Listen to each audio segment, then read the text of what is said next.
Hi guys, let's do face razor with me guys. मैले चाहिँ यो गरेको निकै 4-5 वर्ष नै भइसक्यो हैन। यसले चाहिँ मलाई एकदम हुन्छ नि स्किन अलिक उज्यालो राख्न कोसिस गर्छ।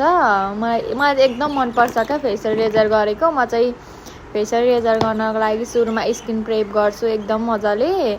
मसँग जे छ म त्यही लाउँछु, टोनर लाउँछु अनि भिटामिन सी सेरम लाउँछु अनि मोइस्चराइजर लाउँछु अनि मोइस्चराइजरमा चाहिँ एलोभेरा जेल लाउँछु हैन साथीहरु। यो गर्दा चाहिँ मलाई एकदम फ्रेश फिल हुन्छ क्या, हुन्छ नि एकदम रमाइलो लागेर आउँछ हैन। मलाई यसको बारेमा थाहा चाहिँ छैन तर मेरो स्किन चाहिँ एकदम सफा भए जस्तो लाग्छ क्या मलाई।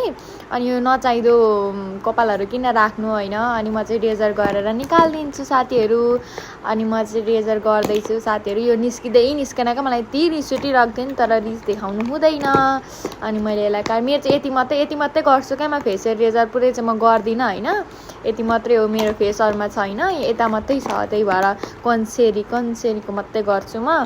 अनि फेसियल रेजर गरेर देखाइसके साथीहरु, यति हो। अनि यो सकिसकेर म पुस्छु अनि यो पुसिसकेर म मेरो फेभरेट क्लिन्जरले म मुख धोएर आउँछु साथीहरु। हेर्न सक्नुहुन्छ यो चाहिँ मेरो फेभरेट हो हैन। यो कहाँ थियो पहिला, यो मैले युज गरेको भर्खर 5 मन्थ हुँदैछ। अनि म चाहिँ मुखसुख पुस्दैछु अनि पुसिसकेर मैले चाहिँ हेर्दै मक्ख पर्दैछ। अनि फेरि म भिटामिन सी सेरम लाउँछु। यो चाहिँ म भिटामिन सी सेरम चाहिँ म धेरै लाउँदिन, म यही फेसियल रेजर गर्दा मात्रै युज गर्छु।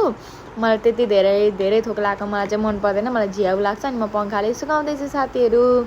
अनि मैले सुकाइसके। हेर्नु न त्यहाँ मेरो नक्कल, हेर्नु न नक्कल। अनि म चाहिँ यो गुवासा के हो हैन, यसको मलाई केही फाइदा छैन तर मलाई चाहिँ यो युज गरेपछि एकदम हुन्छ नि यस्तो अनुहारै कस्तो सफ्ट जस्तो लाग्छ क्या, एकदम त्यो सेप हुन्छ नि हो त्यस्तो बन्छ जस्तो लाग्छ। अनि त्यही भएर म युज गर्छु हैन। अनि म चाहिँ मोइस्चराइजर लाउँछु। यो मोइस्चराइजर लाएपछि कस्तो चिसो हुन्छ क्या मलाई।